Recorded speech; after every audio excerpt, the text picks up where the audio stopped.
I gotta say, I opened this up last week and was pretty disappointed.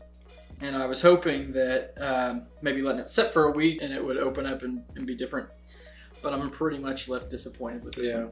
What's up, everybody? Hope you're having a great day. Welcome back to another episode of the Bourbon Pour. I'm Jordan. I'm Brian. And today we are going to be reviewing Stagg batch 24C and 24D. They actually released 4 batches of Stagg, and we just now picked these up. But before we get to that, we want to invite you to the Seymour Main Street Bourbon Pour that's going on April 5th in downtown Seymour, Indiana at the Knights of Columbus. Brian and I organized this event for Seymour Main Street. We don't make a penny off of it. This is something that we do for charity for the organization that we serve for. We're going to have a silent auction with a bottle of George T. Stagg and a full Blanton set, and we're going to be joined by Stuff and Whiskey.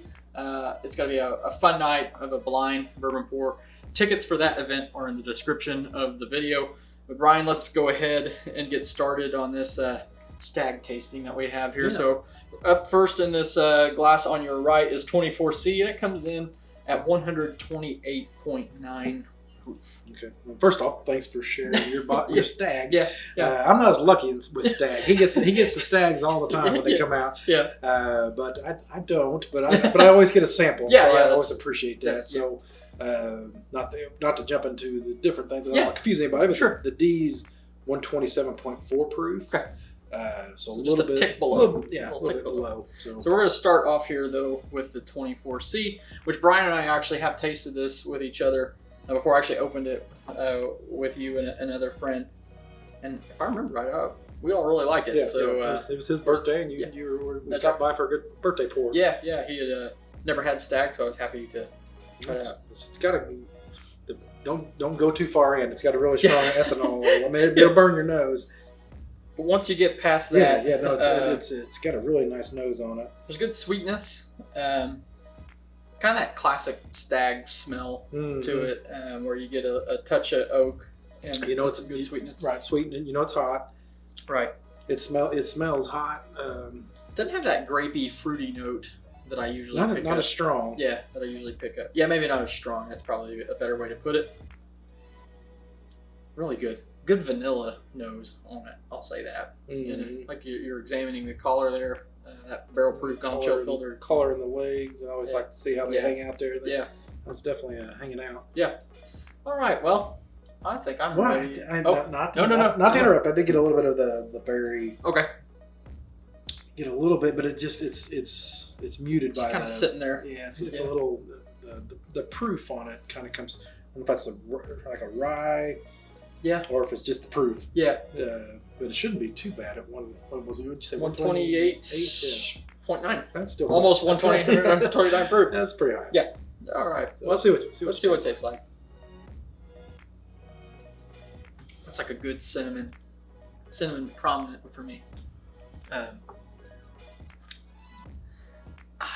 think it drinks a touch below. I think it does too. Like 115, 116. Yeah, it comes out. It cools down. Yeah. It's soothing. Yeah. I get and then I've gotten this the last couple times. I'm getting like a blueberry taste out of it. Yeah. I mean, this one maybe a little bit. Not to, split hairs. Kind of like a blackberry-ish kind of note. I know the one earlier we had was like a blueberry, but this is just a touch darker or something. I don't know. It's in that berry. Yeah, it's in that darker fruit thing. Yeah, but that is so sweet. Oh, screaming out. Oh, there we go. It has a mind of its own, and that tastes really good. And sometimes Stagg will blow you away with proof, and this one does not. No, on the nose I thought it was going to. Yeah. On the palate, it's super smooth. Cinnamon. Sweet, really good cinnamon is the dominant feature on the sip for me. A little bit of oak. Cinnamon and the brown sugar kind of stay in the forefront. That back is where a little bit of the oak, vanilla, and that darker fruit note that you were talking about is in play. That is really good. Mm-hmm. So that's that next sample I had there. Really got a spice bite on that one, and it's a lot stronger the second time around. That proof comes up. Opened up the proof and a lot more rye spice. But it gives you a fuller experience. It's really good. Yeah. All right, let's move on here. This is 24D. This was the final release of 2024 for the Stagg.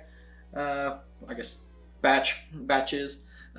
Maybe they're releasing too many Stagg batches. It's odd. They've never done 4 before, so. And then they're coming off the heels of, weren't there 3 in 2023? Mm-hmm.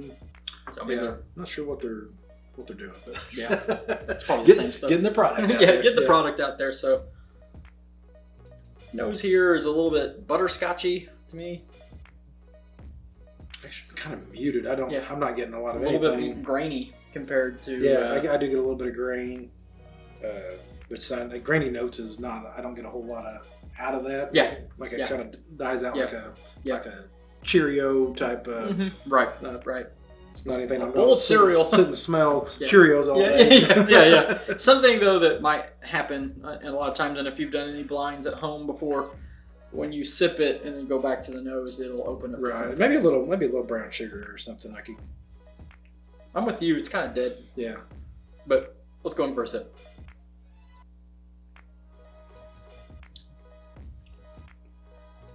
Definitely get a butterscotch or vanilla type flavor. It's coating the top of my mouth and kind of staying up in the front part of the palate, but then now it's kind of going all the way through.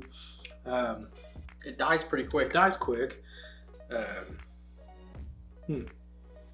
Just like our screen. The screen does not like this batch of Stagg. There is a fruit note to it. It might be like a cherry, like a stewed cherry, or like a cooked cherry, like a maraschino cherry. It's not the blue darker berry that we've been getting in the other batches. Kind of like a cherry pie filling kind of flavor, something like that. Yeah. Like a bought one, not one that your grandma made or artificial type of great value cherry pie filling. I gotta say, I opened this up last week, was excited because it's a Stagg, and I'm always excited about Stagg, and was pretty disappointed. And I was hoping that maybe letting it sit for a week, come back to it, and it would open up and be different. But I'm pretty much left disappointed with this one. Well, the same thing happened. The second sip is a lot more of a punch, but it was more just like an ethanol punch. Yeah. And then that's it. Not much to it. It was like it just burned. Yeah.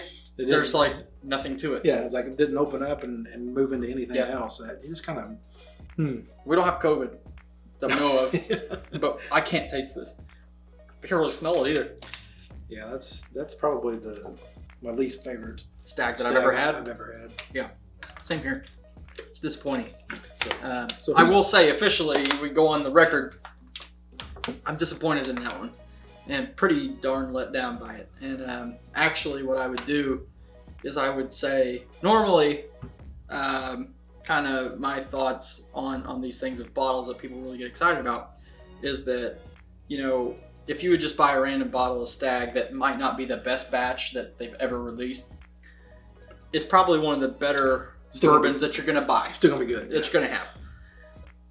And I would recommend just go ahead and buying it. I would avoid 24D. Yeah, I don't know if I would go. I mean, I would go back to it maybe in a few months to see if it opens up. Yes. We'll always experiment. But I don't. That's not one that I would. If I had it sitting on the shelf, that I'd be like, oh no, let's see see what that tastes like again. Because that's not. It's okay. Yeah. It wasn't horrible. Right. But it wasn't. I would have. It wasn't even really good. Yes. To say that it was okay. Yeah, I would have rather backed this bottle up than get that bottle. Oh, in a heartbeat. Yeah. And I had the opportunity to do that. I did, but I thought, I would like someone else that maybe has not had a Stagg to be able to get that bottle, so I left it behind. But I wish now I would have backed it up, this one up instead of picking this one up, because it's pretty disappointing. And even just going back to the nose, the C is just so much sweeter, so much more pleasant. You just know this is going to end up tasting good. Now this caramel note, I mean, it's like rich caramel, almost borders maple syrup comes out of this one. Yeah, that makes that one so much better. That's one thing. If you have a Stagg that you're kind of like, maybe it could use a little help, compare it to this one and it'll bump it right up. Really, I mean, I don't want to kind of go overboard with this, but with the hype that surrounds Stagg and Buffalo Trace products, the one thing about those overhyped Buffalo Trace products is that normally when you get them, they're pretty often very good. At least similar in the same family. Yeah, at least you're feeling like, okay, got good value. I got a good value in it, and it's good. I would say no. Yeah, I'd question why they pushed that out. Yes. Yeah. Because their samplers have to know that that's different than what they've been putting out. Doesn't meet up. Because I think the last several years have been pretty. I don't. Everybody has their own opinion, but what I've not had anything that I would consider bad or mediocre. Right.